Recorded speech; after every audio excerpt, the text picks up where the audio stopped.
Bueno, buenas tardes, buenos días, buenas noches. Ya saben que no sé cuál es el horario en el que van a escuchar la grabación. Bueno, estamos iniciando nuestro segundo encuentro del taller sobre transformaciones en la praxis educativa y posicionamiento docente. Vamos a iniciar entonces dialogando sobre los propósitos de este segundo encuentro.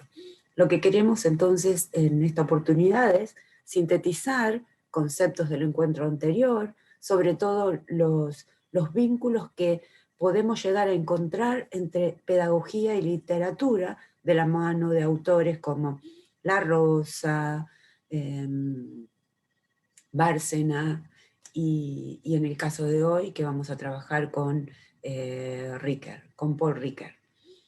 Bien, entonces vamos a intentar establecer ese diálogo entre pedagogía y literatura, algo así como los niveles o estadios de la metodología del taller también van a estar incluidos para ir apropiándonos de a poco en torno a de qué hablamos cuando hablamos de un taller pedagógico, ¿sí? Bien, vamos a intentar redescubrir a Foucault porque considero que es un autor que se trabaja muchísimo en formación docente, pero me parece que necesitamos darle algo así como un giro a lo que, aquello a lo que nos han acostumbrado a escuchar de Foucault, así como ese filósofo que trabaja únicamente las estructuras de poder. Creo que su obra va mucho más allá de eso, y desde ese lugar vamos a tratar de redescubrirlo para pensar eso que nos pasa en la vida cotidiana, pero también para tratar de incorporarlo a las conceptualizaciones desde el punto de vista del taller pedagógico. Entonces, además vamos a reconocer a Ricoeur y vamos a recordar a Bárcena y a La Rosa para contextualizarnos en torno a ese mundo pedagógico contemporáneo. ¿Bien? Y por último vamos a intentar dialogar sobre las palabras, las metáforas y los discursos educativos. Bien, algunas notas sobre el encuentro anterior, solamente para no perder el hilo o para hilvanar lo anterior con lo que vamos a trabajar hoy. Me interesa que puedan ir pensando en qué pudieron descubrir con la redacción de la crónica, el relato o la narrativa, ¿sí? Sobre todo me interesa que se puedan haber replanteado esa pregunta sobre cuál es el vínculo entre pedagogía y literatura. Sobre todo porque tiene mucho que ver con estos nuevos movimientos pedagógicos de la contemporaneidad, ¿verdad? De nuestra época, fundamentalmente. Y en ese sentido, entonces, ¿qué pudimos o qué pudieron desaprender respecto de plantear o de reflexionar acerca del concepto o la idea de escritura derrotada que nos acercó Bárcena en el encuentro anterior? Y otra vez, entonces, ¿qué novedades para dialogar o para discursiar en términos de discurso pedagógico con Bárcena y La Rosa? Recuerden, lo voy a ir repitiendo casi en todos los encuentros, pero parece que vale que pensemos en esas tres etapas metodológicas que hacen al taller pedagógico, sobre todo cuando llega el momento de diseñar sus propios talleres. Entonces recuerde que tenemos un primer momento o etapa que llamamos sensibilizador y que tiene que ver con aquella palabra generadora o aquel movimiento disparador, si ustedes quieren, que tanto nos ha enseñado Freire. Sensibilizar implica de algún modo, y en ese sentido, problematizar. ¿Qué es lo que vamos a problematizar? Bien, lo que vamos a problematizar es nuestro mundo circundante, nuestro mundo cotidiano. ¿Por qué?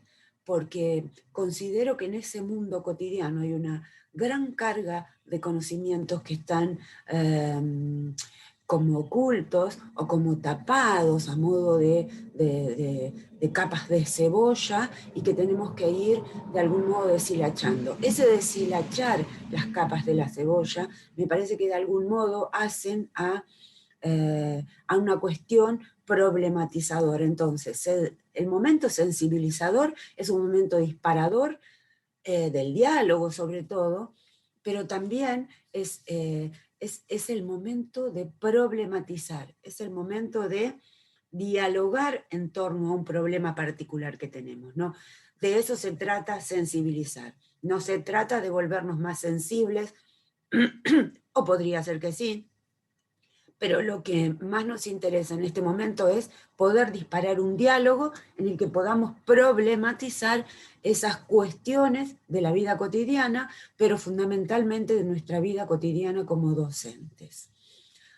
Bien, entonces, del momento sensibilizador vamos a tratar de establecer un lazo dialéctico en el mejor sentido de la palabra diálogo. Vamos a tratar de dialogar desde el momento sensibilizador al momento teorizador.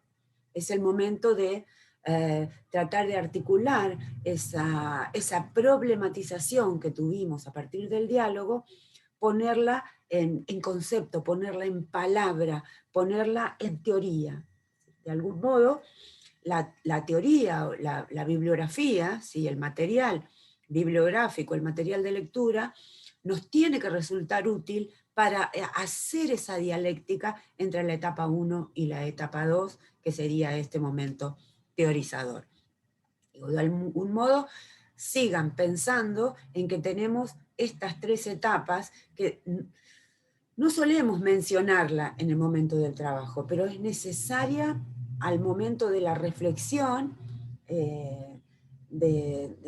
sobre nuestras propias prácticas pedagógicas, ¿no? De algún modo nuestra propia praxis pedagógica está involucrada en ese ir y venir entre la teoría y la práctica. De ahí la necesidad de dialogar en torno a lo cotidiano y luego de dialogar en torno al marco teórico desde ese momento teorizador. Supuestamente, la síntesis entre los 2 momentos anteriores nos tendría, y lo digo entre comillas, que llevar a un momento agenciador. ¿Por qué me gusta llamarle momento agenciador? Porque agencia, de algún modo, lo que indica es la capacidad de hacer que tenemos los seres humanos. Y entonces, en ese diálogo, en esa dialéctica entre la problematización y la teoría, es donde me parece que podemos transformar y superar las etapas anteriores y agenciarnos en nuevos modos de planificar nuestras clases, de dialogar con colegas, de dialogar con estudiantes, en un nuevo modo actitudinal, si se quiere, ¿no? Enmarcado en esto que hace a nuestras labores profesionales, ¿no? Entonces, esos 3 momentos tienen que estar permanentemente presentes en el trabajo de ustedes como estudiantes, pero también como docentes, ¿sí? Esa es la idea, llevarles una metodología precisa para que se reconozca ese marco teórico que hay detrás de esta metodología, y al mismo tiempo que ese paso por lo problematizador y por lo teorizador nos agencie en nuevas estrategias de enseñanza y aprendizaje. ¿Bien? Seguiremos dialogando sobre esto.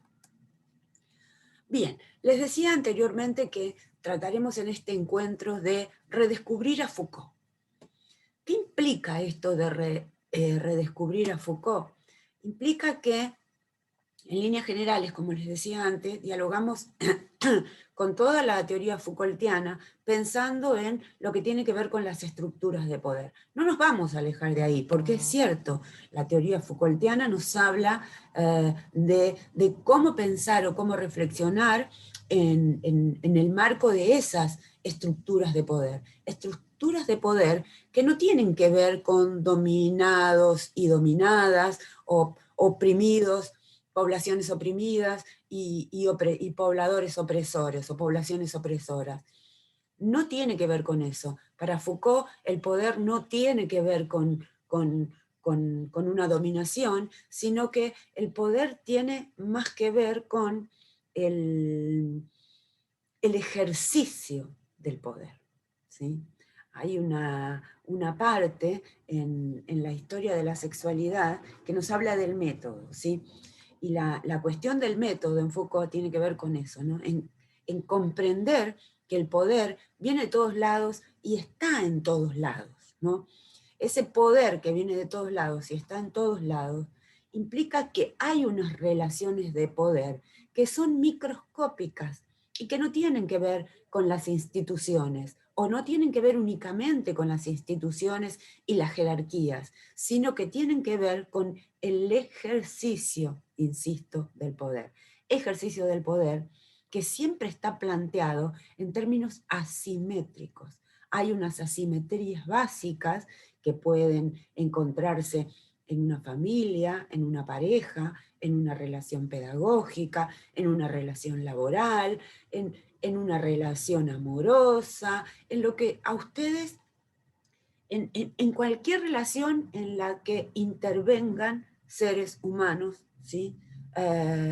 Y se vinculen entre sí. Siempre hay un ejercicio de poder, porque las relaciones sociales, las relaciones humanas, son relaciones asimétricas. Y desde ahí siempre hay una parte que tiene un poder que ejerce, ¿sí? Más allá de que en ese ejercicio del poder pueda existir alguien que resista ese ejercicio del poder. Y eso es lo maravilloso de los descubrimientos Foucaultianos, ¿sí?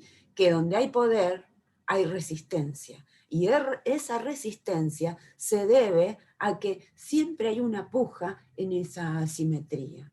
Por más que no exista una asimetría institucional, en términos, digo, de familia, de escuela, de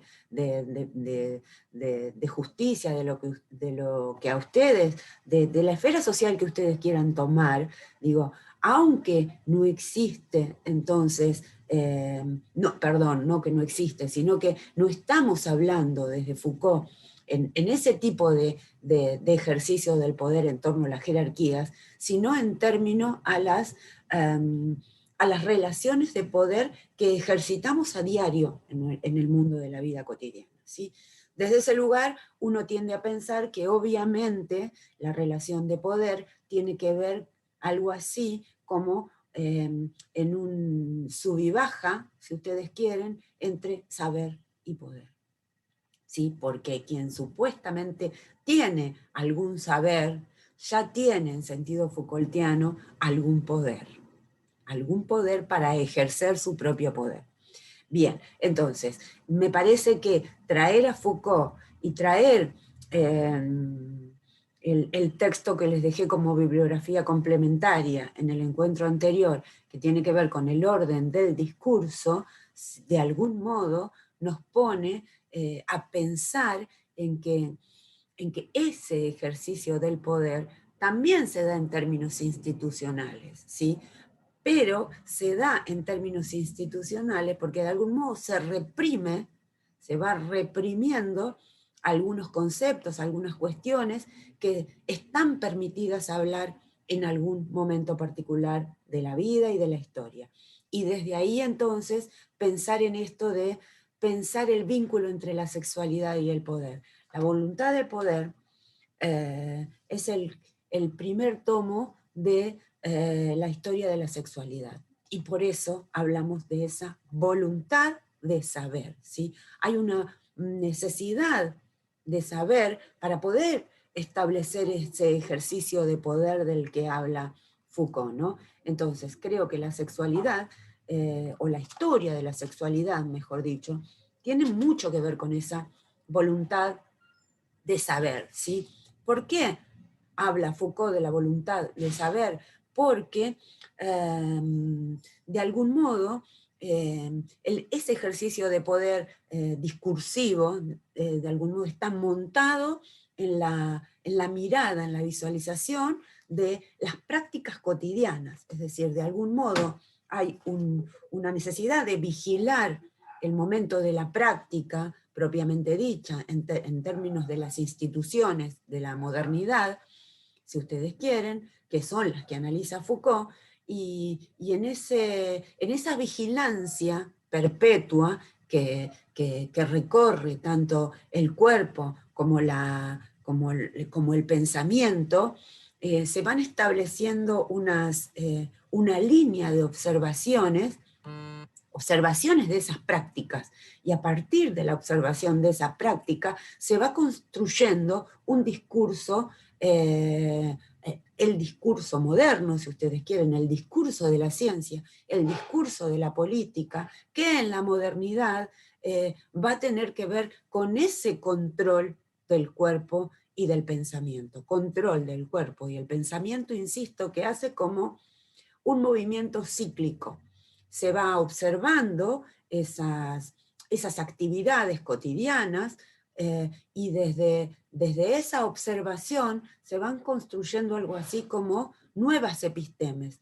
Epistemes que están articuladas, enmarcadas en la observación de la praxis, de las praxis que de algún modo se tornan posteriormente en discursos. Sobre todo los discursos que nos interesan a nosotros son esos discursos educativos, ¿verdad? Entonces, ¿qué tipo de enfoque filosófico nos deja a Foucault para explorar el campo educativo?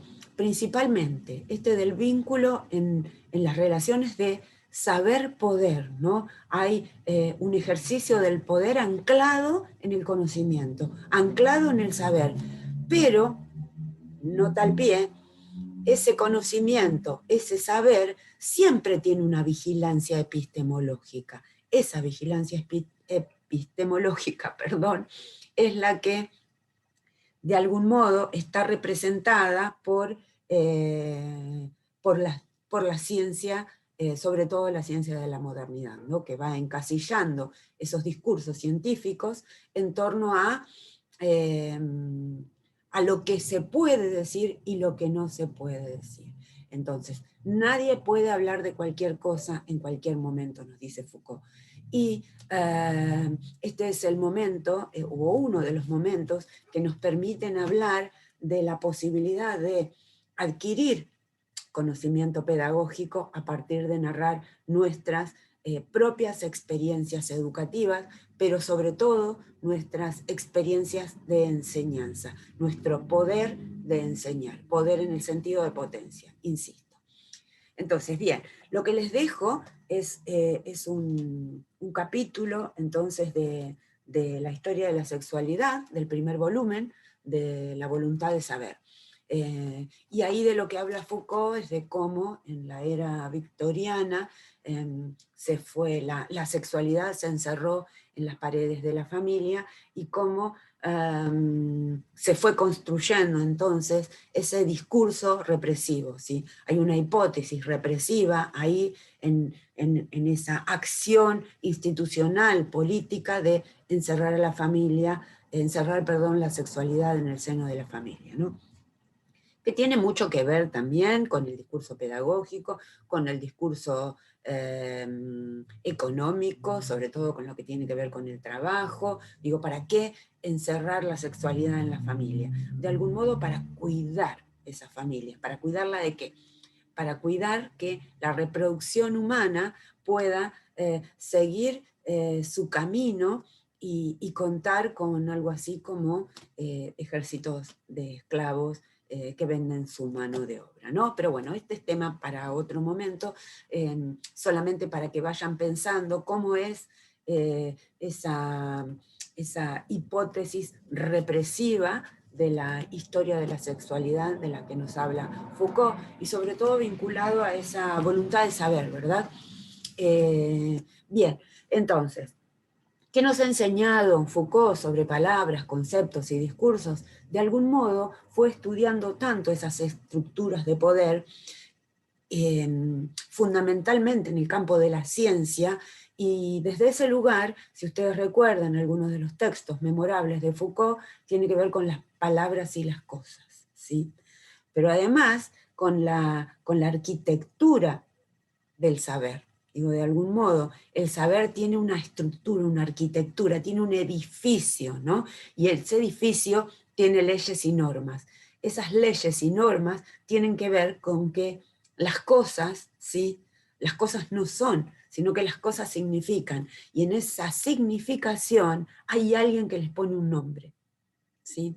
El nombre que se le ponen a las cosas tiene mucho que ver con la historia de la ciencia. Ahí Foucault entonces, en este texto, ¿no? En las palabras y las cosas, o en la arqueología del saber, donde también nos habla de que esa forma de poner nombre a las cosas, poner palabras, poner en palabras las cosas, de algún modo va construyendo conceptualizaciones, ¿sí? O si ustedes quieren, una serie de palabras puede construir un concepto. Pero es un concepto que, si bien es cierto que tiene atrás, no estoy desestimando la ciencia, ¿no? No me malinterpreten. Lo que estoy diciendo es que hay un modo de hacer ciencia que tiene esa vigilancia epistemológica y que eso es bien adecuado. No obstante, esa vigilancia epistemológica suele hacernos pensar que el discurso de la ciencia es el único discurso que puede pensar la realidad humana. Y de ese modo, si solamente pensamos desde ese discurso de la ciencia, de algún modo naturalizado, porque toma los métodos de las ciencias naturales para comprender las ciencias sociales, tergiversa muchos campos de las ciencias humanas y sobre todo lo que tiene que ver con estudiar personas, ¿no? Estudiar seres humanos, tal como hace la antropología o tal como hace la psicología. Digo, de algún modo hay ahí una carga de subjetividad interesante que a veces no criticamos o no pensamos, ¿no? Entonces, está bien, el discurso de la ciencia es un discurso adecuado, válido, desde factores de vigilancia epistemológica, pero eso no implica eh, que ese discurso científico sea la única forma de conocimiento. El problema es que como hay un solo campo epistemológico, o hay una sola epistemología, en nuestro caso la epistemología occidental moderna, eh, es probable que no se validen, porque no tenemos criterios de validación adecuados, otros conocimientos, y me estoy refiriendo básicamente al conocimiento de la práctica pedagógica en sí misma, ¿no? De eso estamos hablando. Para eso nos tenemos que meter a problematizar todo lo que tiene que ver con la conformación del campo científico y del campo epistemológico, ¿sí?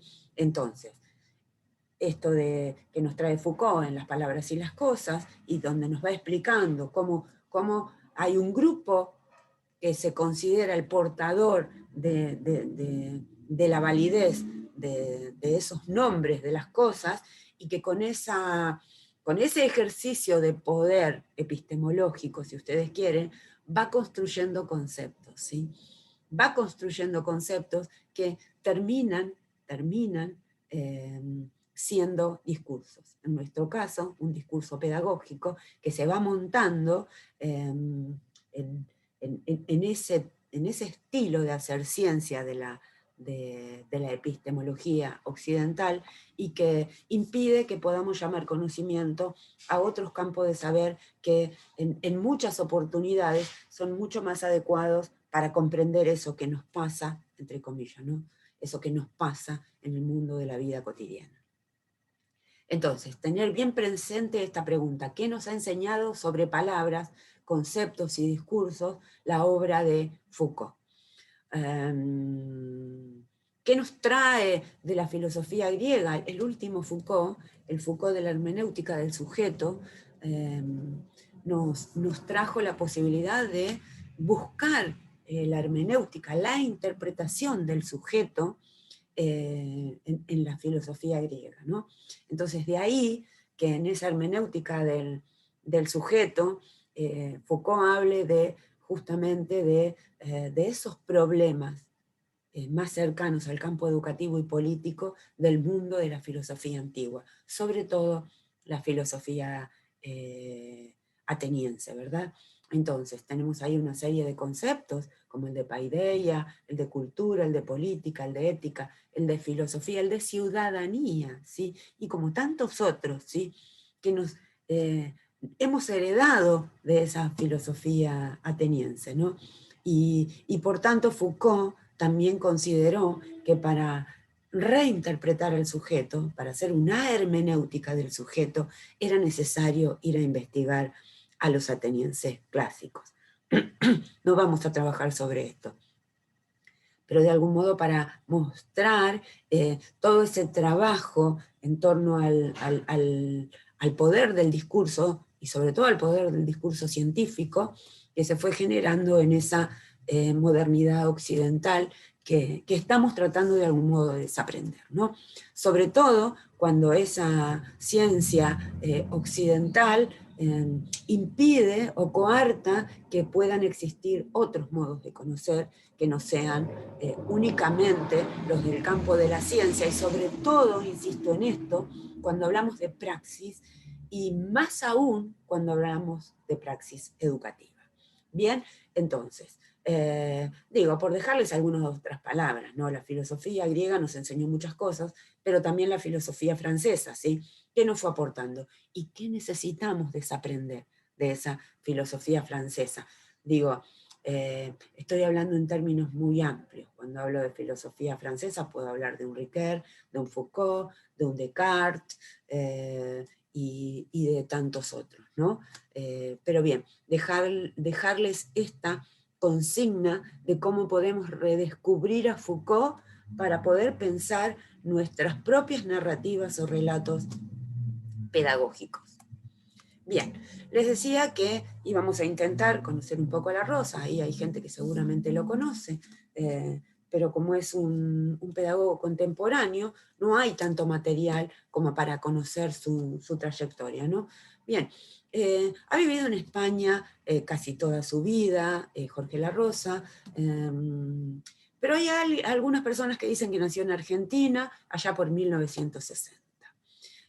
Bien, entonces, La Rosa es profesor de Filosofía de la Educación en la Universidad de Barcelona. No puedo seguir leyendo acá porque estoy yo. Es licenciado en Pedagogía y en Filosofía. Es doctor en Pedagogía, además de haber realizado infinitas estancias postdoctorales. ¿Qué nos interesa de su escritura, entonces? Hay en su escritura, digo, que no es una pedagogía científica en el sentido de que no es un discurso pedagógico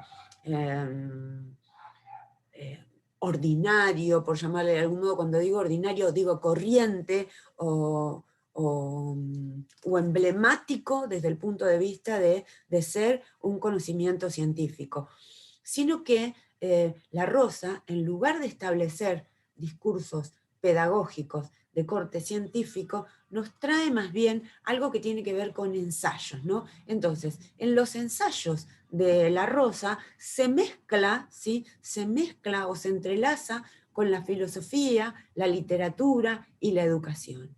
Entonces, insisto en esto de pensar el por qué esta pedagogía, entre comillas, posmoderna, de algún modo nos pone frente a la posibilidad de pensar el campo educativo desde la literatura, y no tanto ya desde la filosofía, pero si ustedes quieren, desde una filosofía mucho más literaria, si se quiere, ¿no? Desde una filosofía mucho más ensayística, ¿sí? Entonces, una filosofía de la educación o un campo educativo anclado en esos resortes de lo profano, como dice La Rosa, en el sentido de poder corrernos de ese discurso pedagógico científico que nos ha heredado la modernidad occidental. ¿Cuáles son las temáticas preferidas de La Rosa? Bien, La Rosa ha hablado mucho sobre experiencia y lenguaje, sobre experiencia y subjetividad, y sobre experiencia y educación. Con lo cual, como se habrán dado cuenta, el campo que más le interesa a La Rosa es el campo de la experiencia pedagógica o la experiencia educativa. Desde ahí, esta necesidad de establecer una pedagogía profana, ¿sí? De ahí lo profano y no tanto lo sagrado que tenía que ver con ese discurso pedagógico de la modernidad. Algunos libros de Jorge La Rosa: La experiencia de la lectura, Estudios sobre literatura y formación, Pedagogía profana, Ensayos sobre lenguaje, subjetividad y educación. Hay uno nuevo de La Rosa en el que habla del reencuentro con la pedagogía profana, que es de hace unos pocos años. Lo estuvo presentando en Flaxo y estuve ahí con él. Después en algún momento les paso alguna foto que me quedó de recuerdo del cholulaje intelectual. Bien, entonces, este texto, Pedagogía profana, de algún modo tiene un reencuentro con la pedagogía profana, que es una reedición aumentada de los últimos tiempos. Y otro texto que me parece a mí maravilloso es Entre las lenguas, lenguaje y educación después de Babel, ¿no? ¿Hay un único lenguaje? Si se supone que en la Torre de Babel se encontraban todas las personas hablando en distintas lenguas y se comprendían aún así.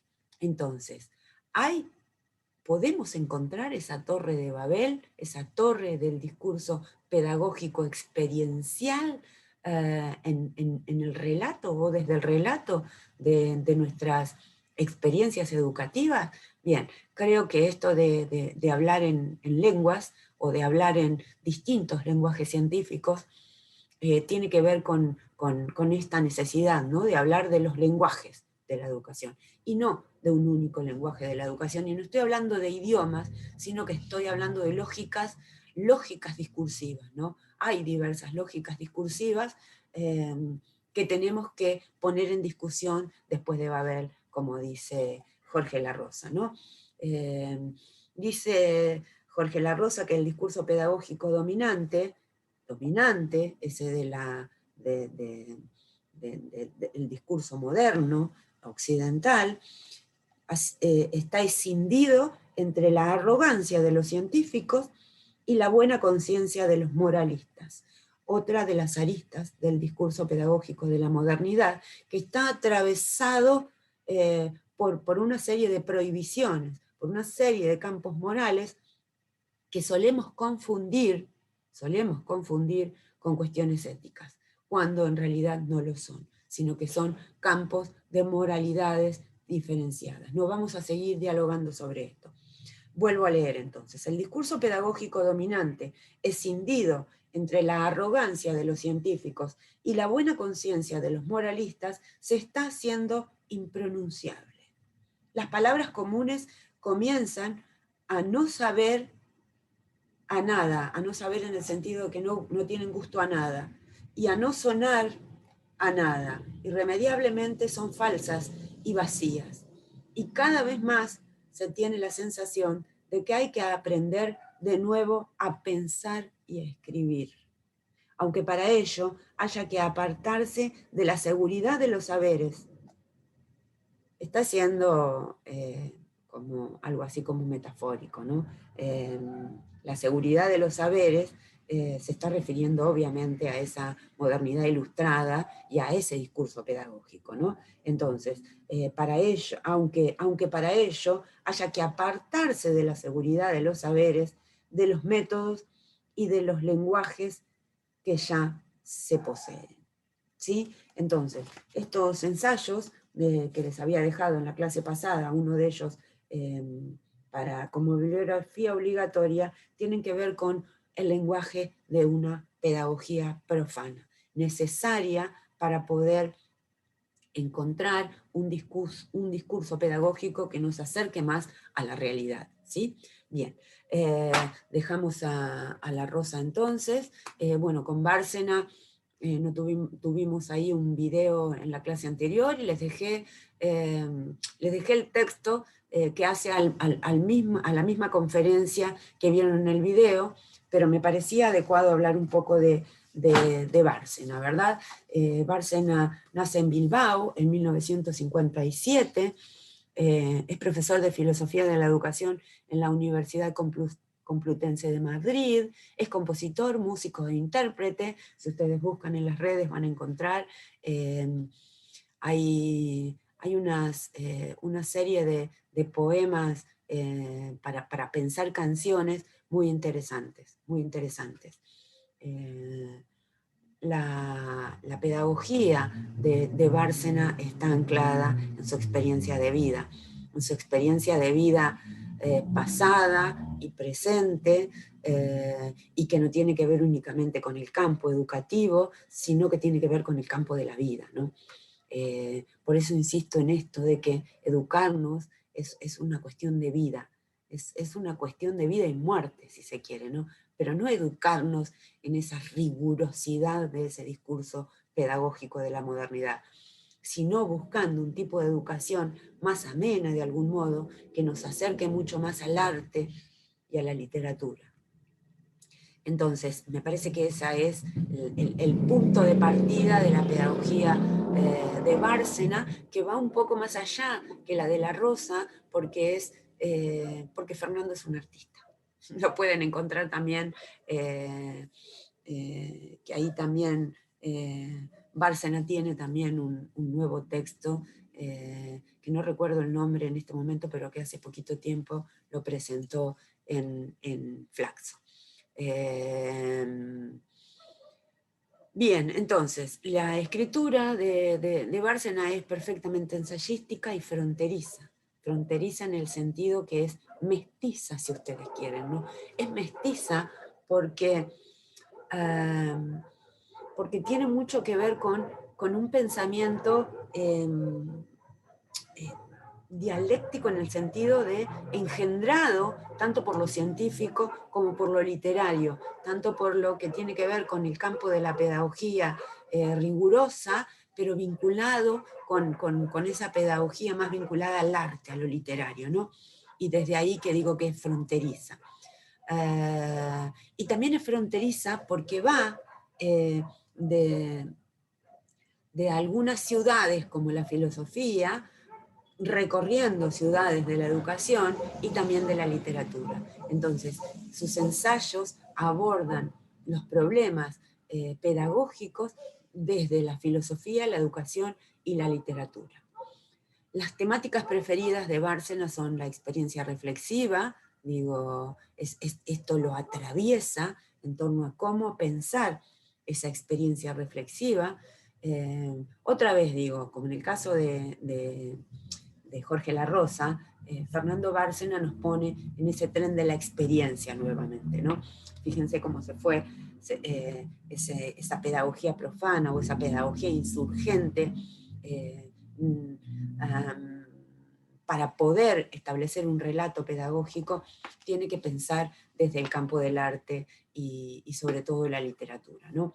Entonces, la experiencia educativa, la experiencia pedagógica, es lo que más les interesa tanto a La Rosa como a Bárcena.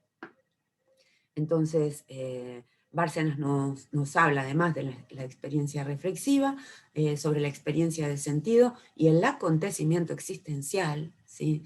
Entonces digo, esto que yo insisto en pensar desde el punto de vista de lo que nos pasa en la vida cotidiana, es eso que tiene que ver con nuestra existencia, ¿sí? Eso que nos pone en un lugar filosófico más que en un lugar científico. La praxis educativa, así como la praxis política, tiene más que ver con lo existencial, con ese campo de problematización de la angustia, si ustedes quieren, de la angustia sobre la finitud humana que hacen a la posibilidad de encontrar acontecimientos existenciales, ¿no? Bien, otro tema entonces preferido de Bárcena es la práctica reflexiva, el acontecimiento ético, porque de algún modo piensa la educación junto con Joan Carles Melich como acontecimiento ético. Vamos a seguir dialogando sobre eso.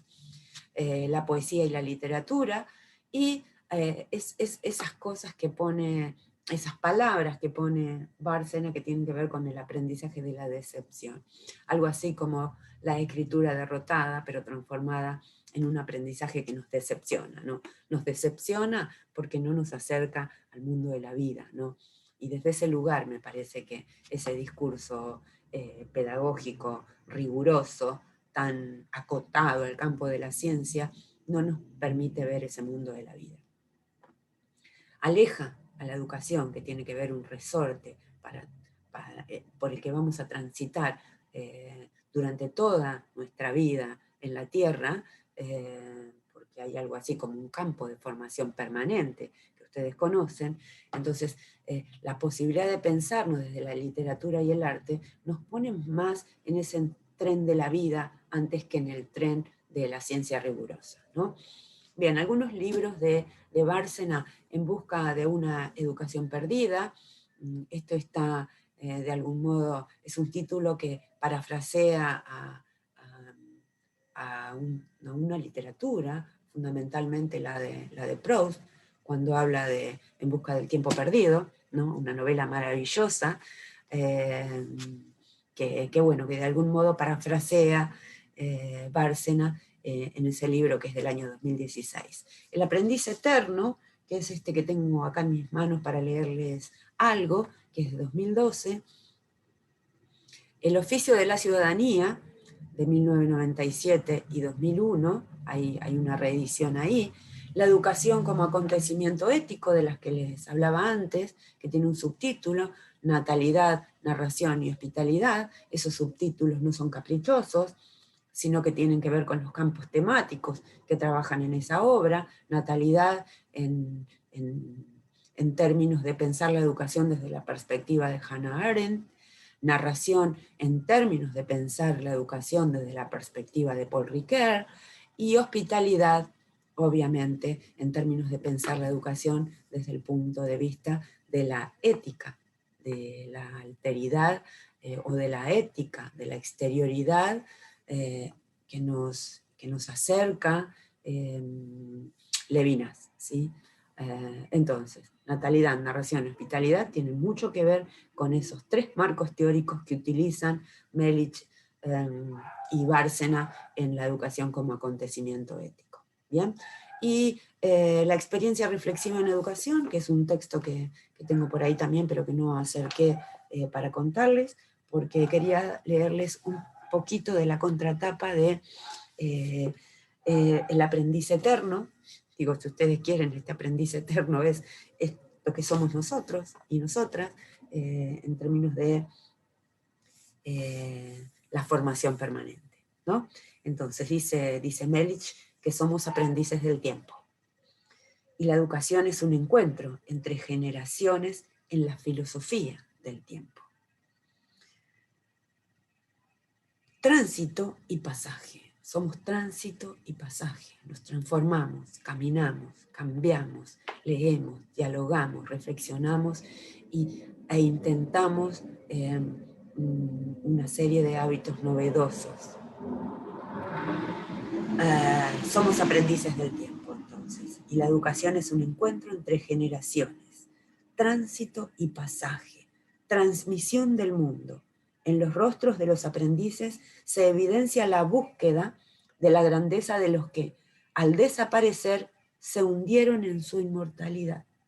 Aquellos cuyo rostro se confunde con los rostros de los muertos son ya inmortales en la vida. Todo aprender tiene que ver con una conciencia de la mortalidad, de la finitud humana. Y en esa finitud y mortalidad, el de la fragilidad, ¿sí? Somos seres vulnerables, vulnerables en el pensamiento, vulnerables en lo físico. Y tenemos en común esa conciencia de finitud, aunque generalmente reprimida.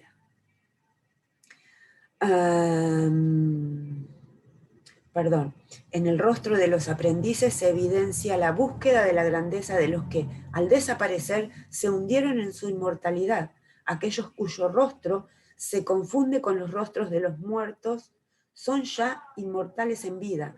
Todo aprender tiene que ver con la conciencia de la mortalidad y de la fragilidad, y de los límites y de la distancia y de la presencia. El aprendiz eterno es ambivalente y extraño, porque trata de un conjunto de pensamiento en torno a las siempre difíciles relaciones entre la educación, el aprender y su experiencia. Cuando estas voces tienen que ver con una experiencia estática y existencial, y cuando tratar de pensar filosóficamente sobre ella requiere de nosotros una presencia en lo real, en la vida cotidiana, en eso que nos pasa corrientemente. Una presencia en lo real diferente al modo en que hemos sido educados por la tradición filosófica que pensó la filosofía como la construcción racional de un sistema a través de conceptos firmes y seguros. La melodía argumental que constantemente se cierra en estos ensayos, digo los del aprendiz eterno, señala que no es tomada la realidad como un mero objeto de conocimiento, como obtenemos un aprendizaje del mundo y un saber acerca de nosotros mismos, sino haciéndonos presentes en ella. ¿Qué distancia es la apropiada para intentar el ejercicio filosófico, entre comillas, de pensar la educación como algo que reclama nuestra presencia en el mundo? Digo, hay ahí una necesidad primordial de poder capitalizar de algún modo para nuestro propio discurso educativo esto que tiene que ver con los trayectos vinculados a la pedagogía, la literatura y el arte. Bien, dejamos a Bárcena y vamos a ver un poco de Riquet. Riquet, digo, no queremos ser riquerianos ni comprendernos a Riquet de cabo a rabo. Simplemente queremos pensar o dialogar sobre él porque nos trae una serie de conceptualizaciones en torno a la hermenéutica sobre todo, y a lo que podemos descubrir desde esas interpretaciones hermenéuticas, y que además son fundamentales para comprender la pedagogía profana y la pedagogía experiencial de Bárcena y Meric, ¿no? Entonces desde ahí, como les decía antes, el título de la educación como acontecimiento ético que tiene que ver con la narración está muy enmarcado en la filosofía riqueriana, ¿sí? Entonces, dialoguemos sintéticamente sobre este filósofo, sobre todo porque les dejé un artículo o uno de los ensayos que están en este libro, que tiene que ver sobre todo con la vida, pero no cualquier vida, sino la vida en busca de un narrador. ¿Bien? Entonces, Riquet fue un filósofo y antropólogo francés. Su trabajo filosófico se enmarca en un injerto o combinación, si ustedes quieren, injerto porque así lo llama él, entre fenomenología, la clásica, la tradicional fenomenología de Husserl, y la hermenéutica de Heidegger y de Gadamer. De algún modo,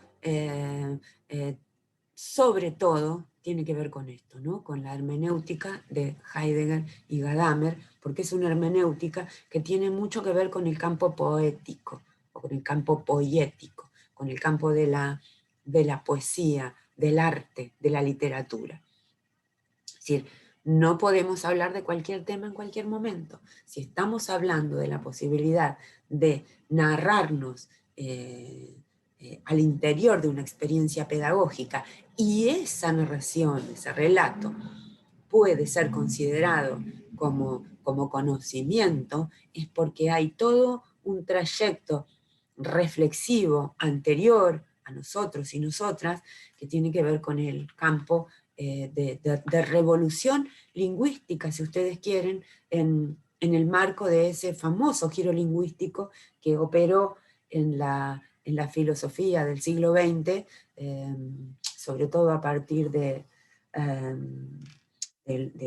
los filósofos lingüísticos, bien digo, de los que tienen que ver con la analítica, si se quiere, o los lógicos, como se los suele llamar, pero que posteriormente esa lógica se transformó en más que en lógica de símbolos químicos o matemáticos en una lógica de símbolos literarios, ¿no? De eso que está, que nos atraviesa cuando hablamos de metáforas, ¿no?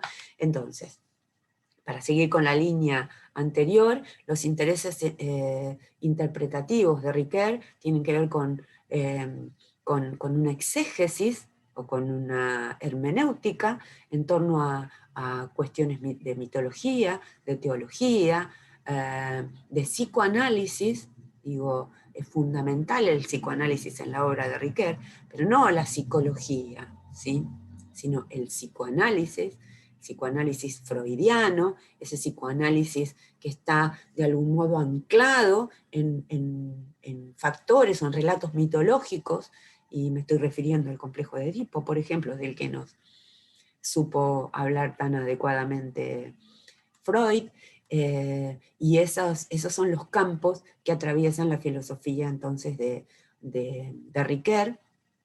Y para dialogar también, sobre todo sobre ética, le interesa la religión, se le interesa la teología, también está muy interesado en la religión y en la narratología, que es lo fundamental para comprender nuestro camino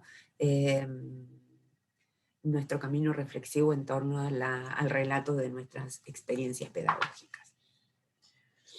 Entonces, lo que nos acerca a Ricoeur es que interpretar, de algún modo, es descubrir el ser en el mundo, ¿sí?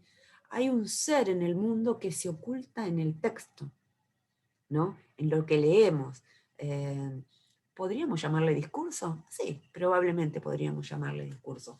Pero hay un ser en el mundo, este ser en el mundo lo toma de Heidegger, sobre todo, el ser en el mundo es el ser que está arrojado, es el existenciario, es el ser que vive, que padece, que sufre todas las peripecias de la vida cotidiana. Entonces es un ser en el mundo, porque hay un mundo en el que ese ser hace cosas. Nuestro mundo en el que hacemos cosas es el mundo de nuestra tarea cotidiana como profesionales de la educación. Entonces, ¿qué le pasa a quien lee cuando lee? ¿No? Recuerden que la semana pasada les dialogaba sobre esto. ¿Qué nos pasa cuando leemos una novela y no podemos dejar de leerla? Queremos finalizarla en un día. ¿Qué nos pasa cuando leemos? ¿Qué leemos de nosotros mismos y nosotras mismas en esas novelas, en esa literatura? ¿Qué tiene que ver con la realidad humana, esa literatura que tanto nos interesa, que tanto nos inquieta y que se apodera de nosotros y nos permite de algún modo comprender y comprendernos, ¿no? Hay un camino de interpretación o recuperación del significado. ¿El significado de qué? El significado de la vida, el significado de la educación, el significado de los signos, si ustedes quieren, ¿no? Hay ahí como unos signos claros que nos van indicando cómo ir construyendo el relato de la vida, ¿no? De ahí esta experiencia o esta necesidad de decir en Ricoeur o de dialogar en Ricoeur, o que dialoga Ricoeur en torno a que la vida es un relato en busca de un narrador. Si ustedes quieren, también anclado en esa búsqueda del tiempo perdido del que les hablaba antes con Proust. Bien, entonces, ¿hay un camino de interpretación y recuperación del significado? Bueno, veremos, lo dialogaremos, ¿sí? Hay en la obra de Ricoeur la necesidad de trabajar en torno a la comprensión y la explicación. ¿Por qué? Porque hay ahí una polémica entre las ciencias naturales y las ciencias sociales. Hay una polémica desde Husserl, cuando critica el psicologismo y ven que no es psicoanálisis, cuando Husserl habla del psicologismo, se está refiriendo a aquella necesidad de la corriente positivista de plantear los mismos métodos que se utilizan en las ciencias naturales para investigar en las ciencias sociales. Cuando Cuando surge, sobre todo, ustedes lo van a comprender bien, cuando hablamos de conductismo, hablamos de esa psicología atravesada por metodologías positivistas o por ese psicologismo del que nos hablaba Husserl y que retoma Heidegger y que retoma Ricoeur. Entonces, hay una diferencia entre comprensión y explicación, ¿sí? Que está anclada en esa polémica entre las ciencias naturales y las ciencias sociales, ¿sí? Las ciencias sociales no, en este caso, sobre todo las ciencias humanas, en las que estamos inmersos en el campo educativo, son ciencias humanas, pero también son ciencias sociales, perdón, pero también son ciencias humanas, que no pueden basarse en el discurso explicativo, ¿sí?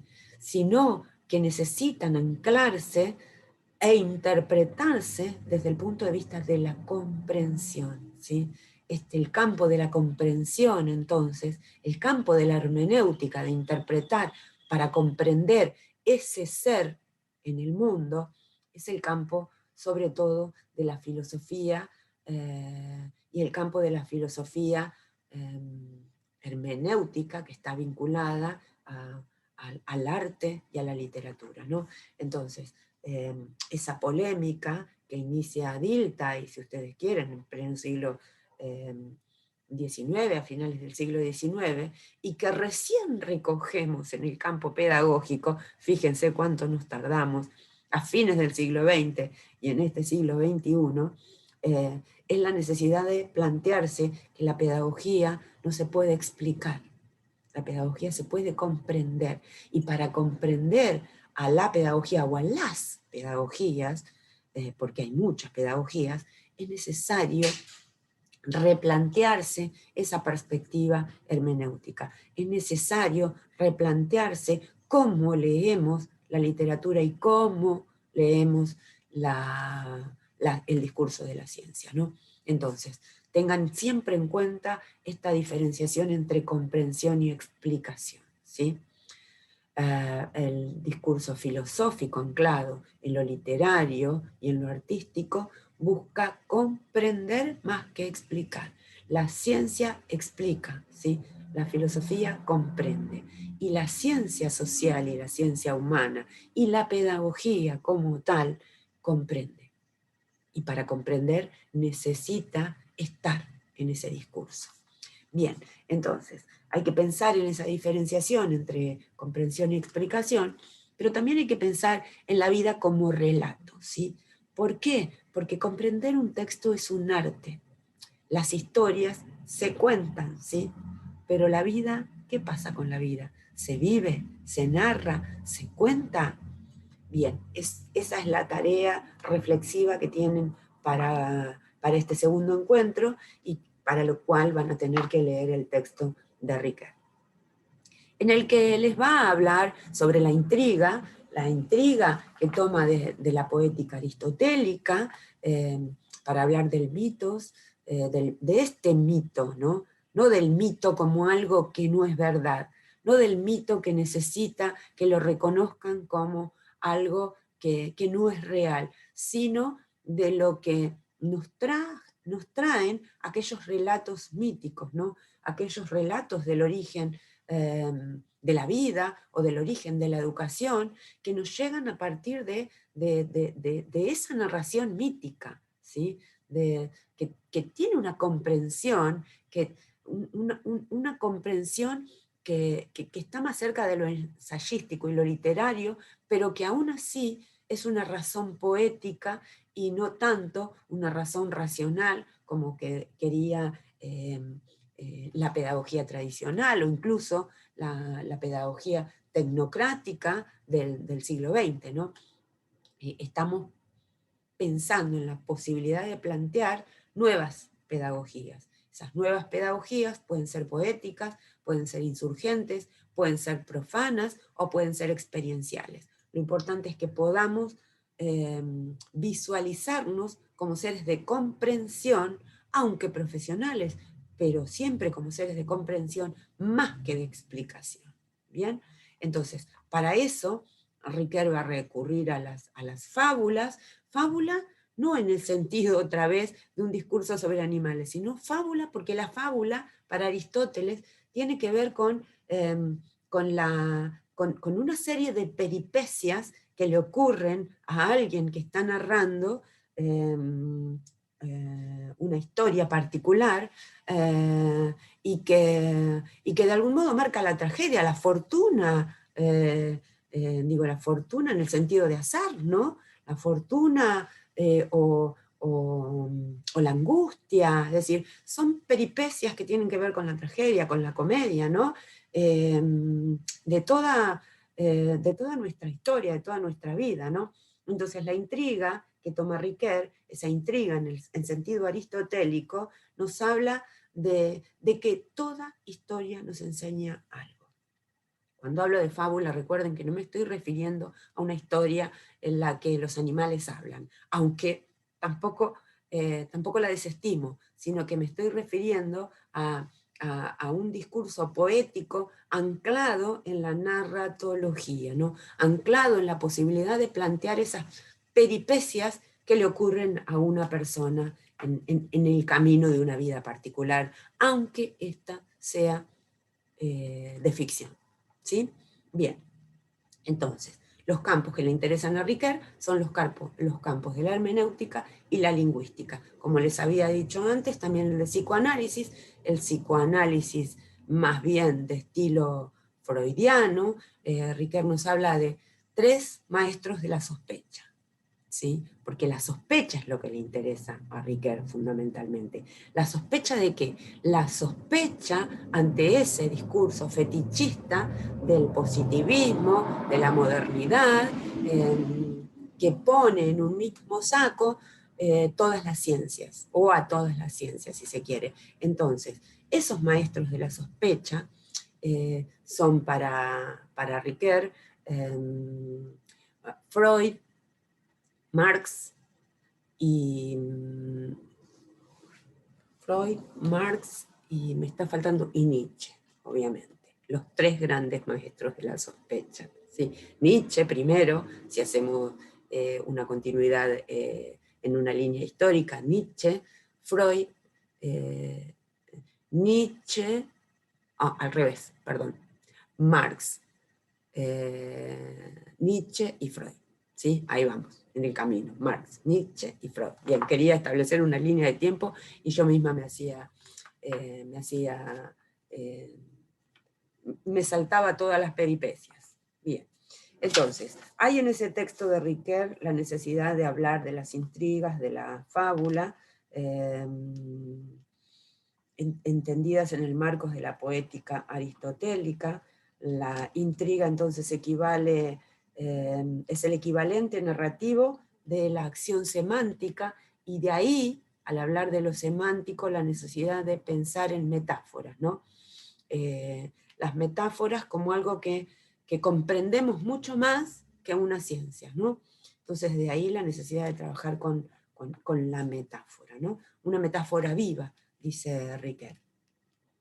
Y también esta cuestión de hablar de la identidad narrativa o de la subjetividad, ¿no? A Riquet, en ese texto que les dejé para leer, en ese ensayo que les dejé para leer, le interesa más hablar de identidad narrativa que de subjetividad, ¿sí? ¿Por qué le interesa más hablar de identidad narrativa? Bueno, les quería leer algo que no sé si los voy a encontrar acá. Dice, en la metáfora viva me he arriesgado a hablar no solamente de sentido metafórico, sino de referencia metafórica para expresar ese poder del enunciado metafórico de reconfigurar una realidad inaccesible a la descripción directa. Incluso he sugerido hacer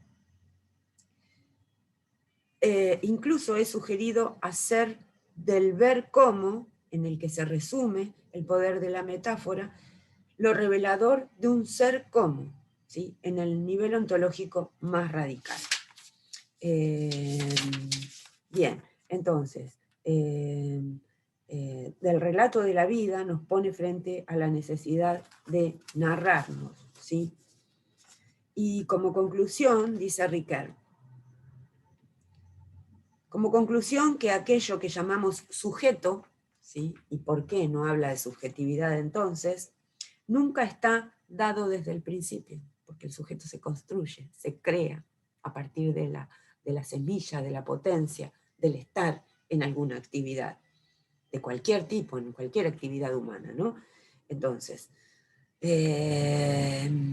permítanme decir como conclusión que aquello que llamamos sujeto nunca está dado desde el principio, o si está dado, corre el riesgo de verse reducido al yo narcisista, egoísta y avaro, del cual justamente nos puede librar la literatura. Ahora bien, lo que perdemos por el lado del narcisismo, lo ganamos por el lado de la identidad narrativa. En lugar del yo atrapado por sí mismo, nace un sí mismo instruido por los símbolos culturales, en cuya primera fila están los relatos recibidos de la tradición literaria. Si ustedes quieren pensar en la tradición, en nuestra tradición literaria, es pensar en un Facundo, es pensar en un Martín Fierro, es pensar en cualquiera de las otras narrativas que fueron útiles para constituir nuestra propia identidad nacional, ¿no? Hay ahí una narratología, hay ahí una fábula en el sentido de peripecias que se narran en Facundo, pero que Facundo de Sarmiento me refiero, ¿no? Al Facundo, al caudillo, en torno al que ese malestar en torno a lo bárbaro parece estar más apegado a una seducción por esa barbarie, ¿no? Entonces me parece que la literatura desde ese lugar, en términos de metáfora, aunque tenga mucho que ver con la realidad, de algún modo nos acerca a nuestra comprensión de sí. Entonces, en lugar del yo atrapado por sí mismo, nace un sí mismo instruido por los símbolos culturales, en cuya primera fila están los relatos recibidos de la tradición literaria. Son ellos quienes nos confieren una unidad no sustancial, sino narrativa. Así como nuestra familia, de algún modo, nos relata desde siempre esa cuestión de contarnos o narrarnos acerca de nuestra vida, y de ahí vamos construyendo esa identidad narrativa. Entonces les dejo la pregunta, ¿hablamos de identidad narrativa o de subjetividad? Sí, se nos está haciendo un poco tarde. Quería hablarles un poquito sobre el sujeto y el poder.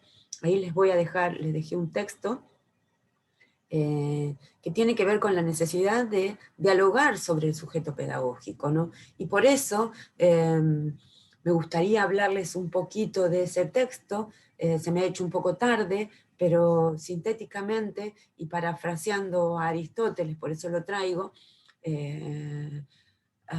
sujeto se dice de muchas maneras y poder también se dice de muchas maneras, aunque haya un vínculo entre el sujeto y el poder.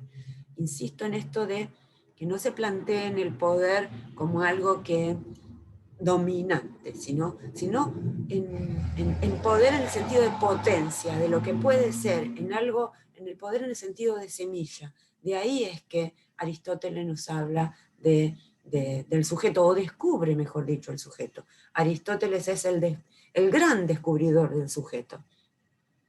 Porque cuando Aristóteles habla de los cambios o de la corrupción, ¿sí? La corrupción en el sentido de transformación de algo, de una cosa, está pensando en que el mundo de la vida o ese mundo terrenal es el mundo en el que las cosas se transforman, ¿no? Entonces, ¿qué es lo que se transforma? Tiene que haber algo que se transforme. Ese algo que se transforma es el sujeto de algún modo, o la sustantividad, ¿no? O lo sustantivo, ¿no? Bueno, no quiero mezclarles más ideas, pero aunque aunque no lo diga en estos términos, ese gran descubridor del sujeto entonces es Aristóteles, porque piensa de algún modo en ese cambio, en esa corrupción. ¿Y qué es lo que no cambia? Y lo que no cambia de algún modo es la necesidad de poner un sujeto que va cambiando, ¿sí? Lo que permanece, ese motor inmóvil, si ustedes quieren, del que nos hablaba Aristóteles, y que posteriormente se planteó la idea de que ese motor inmóvil sea Dios. Bueno, no viene al caso, saben que me gusta echarles algunas de estas cuestiones que tienen que ver con la historia de la filosofía, pero entonces, ese motor inmóvil es el que hace que se muevan los otros accidentes de la vida humana para que ese sujeto se transforme, cambie, mute, se corrompa. ¿Sí? Puede corromperse muriendo o puede corromperse transformándose en otra cosa. La semilla se transforma en árbol, un niño se transforma en un hombre adulto, una niña se transforma en una mujer adulta, un perro, un cachorro se transforma en un perro o en cualquier otra especie animal. Pero digo, la idea es esta, la idea es comprender cómo es esa dialéctica entre el sujeto y el poder, o si en realidad no hay una dialéctica y son como dos caras de la misma, perdón, y son como dos caras de la misma moneda, ¿no? Entonces, de Aristóteles nos queda esa posibilidad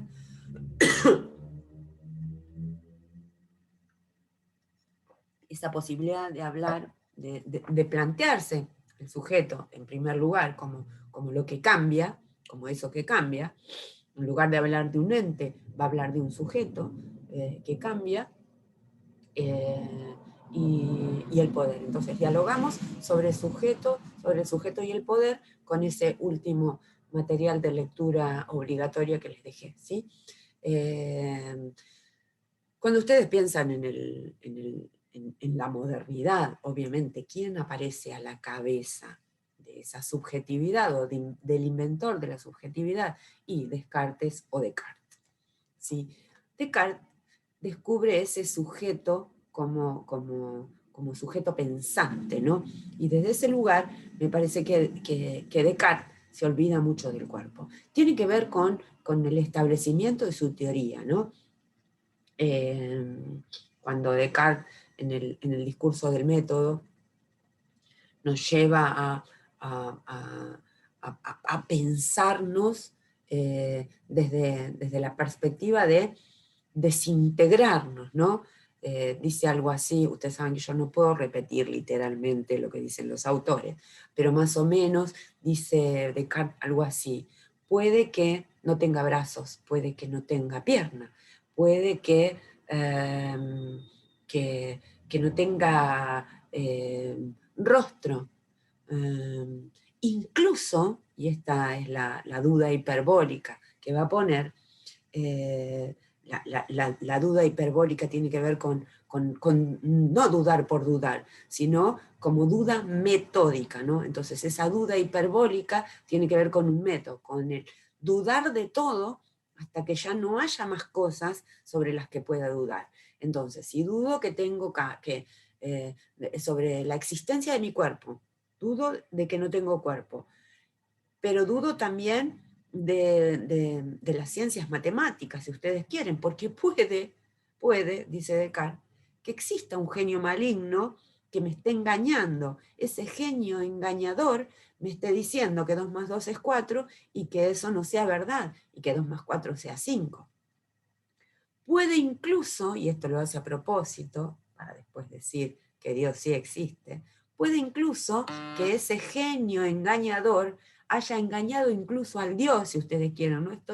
Estoy llevando la duda de modo hiperbólico, es decir, hasta lo irrebasable, hasta donde ya no pueda dudar, ¿no? Puede entonces que pueda dudar de todo, pero hay algo de lo que no puedo dudar, dice Descartes, y es de que estoy pensando. Bien, y si pienso, existo.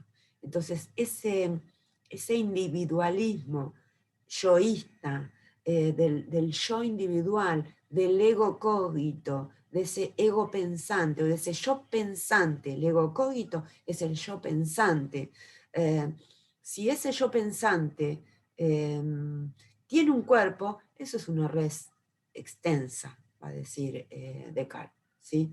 La res cogitán, o la res pensante, o la parte pensante, es la que hace a la posibilidad de ser sujetos racionales, de ser sujetos que reflexionan, sujetos que razonan, sujetos que hablan, ¿no?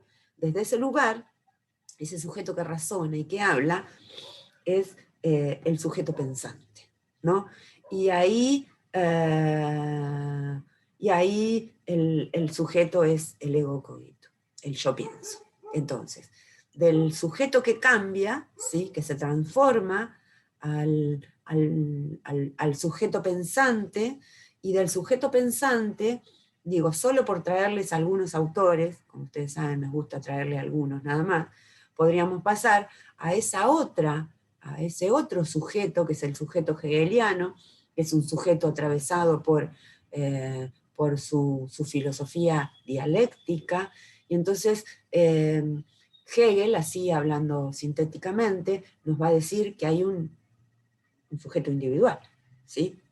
Hay un sujeto individual, o una conciencia subjetiva, si ustedes quieren, que es esa conciencia del yo, ¿no? Ese es es la primera afirmación, ¿sí? de la dialéctica.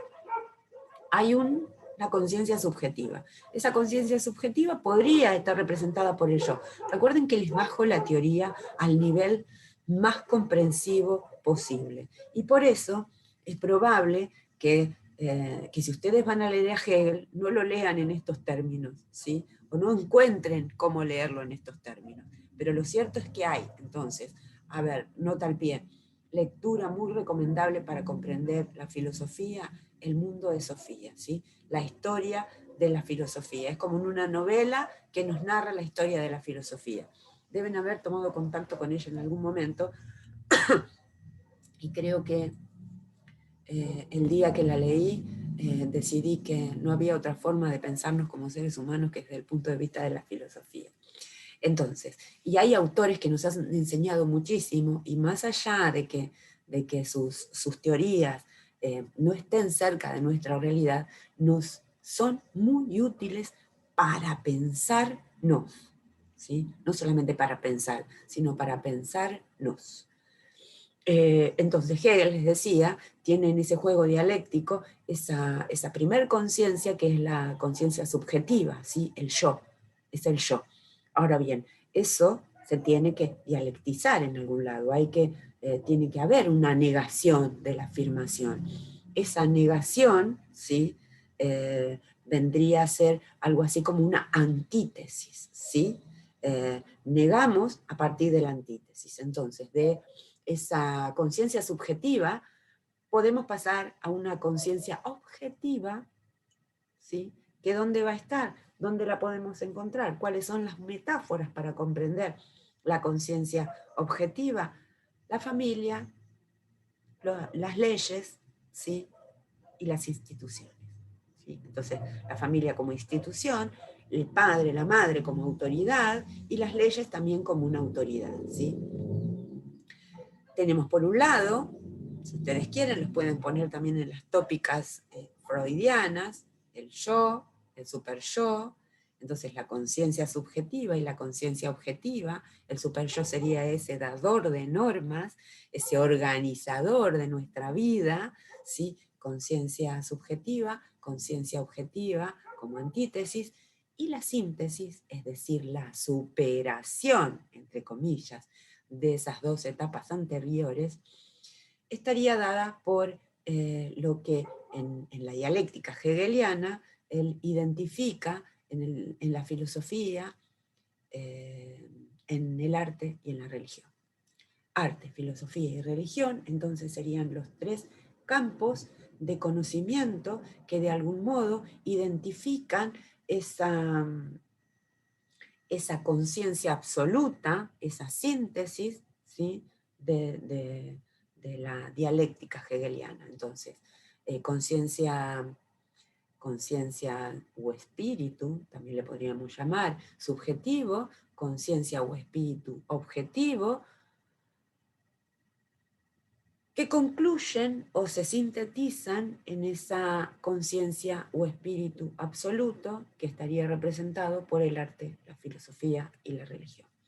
De algún modo, si ustedes quieren, esa fundamentalidad que le da Hegel al arte tiene un revivir en la pedagogía y en la filosofía actual, ¿no? Bien, pero para seguir nuestro circuito, aunque ya hablamos de él, vamos a poner también a Marx y cómo piensa el sujeto Marx. ¿Y por qué es muy importante Marx? Porque a diferencia de Hegel, Marx, recuerdan que les decía que invierte la dialéctica hegeliana y que piensa una dialéctica con los pies en la tierra, ¿sí? Ese sujeto, ¿sí? Transformador, ese sujeto que cambia, ese sujeto que tiene el poder, ese sujeto que tiene la potencia o la potencialidad de ser otra cosa,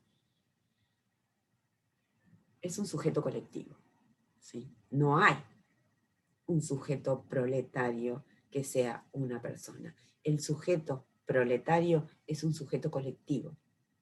Desde ese lugar tiene que quedar claro cómo esa dialéctica individualista que nos presentaba Hegel, con toda su impronta, con todo lo que nos resulta útil para pensarnos, es, al ser invertida por Marx, también eso absoluto queda también invertido, queda como que la praxis, eso que tiene que ver con la praxis del proletariado, ¿sí?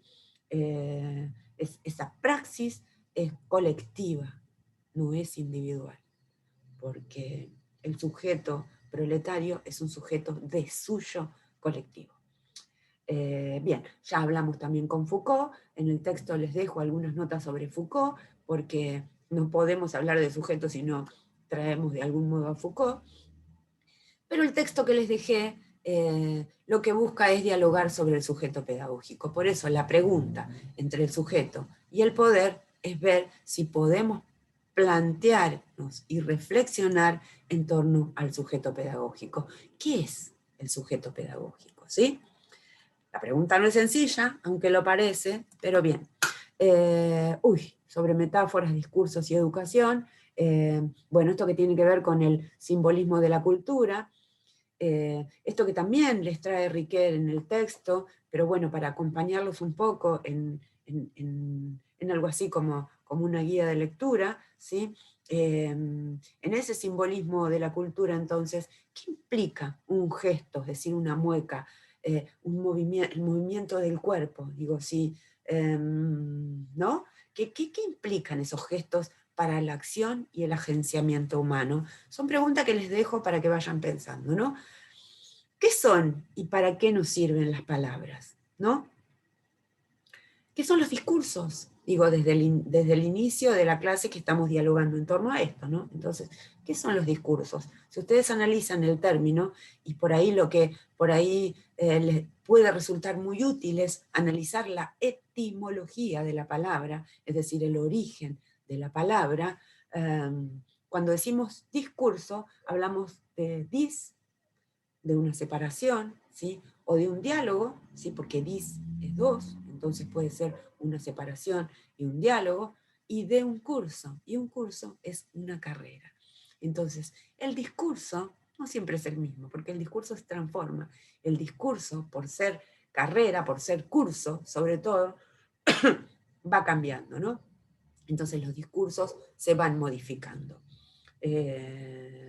Ahora bien, estas son, insisto, preguntas que les dejo para que ustedes vayan adelantando casilleros en esta aventura filosófica por la praxis educativa y el posicionamiento docente, ¿no?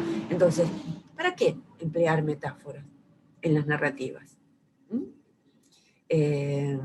¿Vale más una metáfora o vale más una serie de palabras? Piénsenlo, ¿sí? Piénsenlo en el sentido de cómo las metáforas han sido los vectores para la historia de la ciencia, para la historia de la filosofía, para la historia del saber, ¿no? Las metáforas creo que de algún modo al significar, al ser heterogéneas, porque pueden significar muchas cosas, nos ponen en el tren de la comprensión más que en el tren de la explicación, que es lo que nos interesa en un taller pedagógico, ¿no? Y por último, ¿qué relación tienen las preguntas anteriores con el discurso educativo? ¿Sí? Bueno, y ahí les dejo esa serie de preguntas, quien quiera tomarla que las tome, pero si tienen otras mejores son bienvenidas. Me gustan más las preguntas que las respuestas. Creo que las preguntas nos hacen pensar, comprender, reflexionar mucho más que las respuestas y las afirmaciones, ¿no? Bien, entonces, recuerden que tienen una actividad extraáulica, vamos a hablar el sábado, les voy a dejar también el enlace para la reunión Zoom del sábado, que tienen que elaborar la crónica, es decir, el relato o la narrativa, sobre el marco teórico o metodológico que trabajamos hoy. Digo, cuando digo esto, marco teórico, me refiero a los autores, cuando digo marco metodológico, me refiero a este sentimiento, por llamarlo de algún modo dialectizante, en el marco de hermenéuticas, ¿no? De cómo hacemos, cómo vamos logrando nuestra propia identidad narrativa en esa narrativa metafórica, si ustedes quieren, ¿no? Les dejo 2 tips más. Pueden tomar una palabra y narrar la experiencia con ella, no sé. Pueden tomar la palabra metáfora y narrar su propia experiencia, no sin enmarcarlo en lo conceptual, porque si no, no tiene demasiado sentido, ¿no? También pueden dialogar en función de una o varias preguntas. Digo, ustedes pueden plantearse sus propias preguntas, sus propios interrogantes, y de ahí tratar de responderla desde el material bibliográfico. Recuerden, entonces, que las crónicas no son observaciones de clase. No quiero que me cuenten qué pasó en la clase o qué pasó en la reunión Zoom, ¿sí? De lo que se trata es de narrar su propia, la experiencia de cada uno y cada una de ustedes en el aula de este taller, ¿sí? Se entregan semanalmente, todas las semanas les voy a dejar un enlace para subir la narrativa. Las narrativas son útiles para adquirir técnicas de relato escrito o incluso para mejorar las técnicas que ya tengan, y que son trabajos individuales, ¿sí? Bien, creo que acá concluimos, acá va mi perspectiva arbórea, y en ese caminito, ¿sí? Por el que me gusta andar, pensando. Son como andares pensantes, si ustedes quieren. Son como viajes pensantes, viajes reflexivos. Bien, acá nos vamos a quedar y nos vamos a encontrar en la reunión Zoom del sábado de 11 a 13. Voy a dejar de compartir la pantalla para finalizar la reunión y dejarles mi saludo. Nos vemos.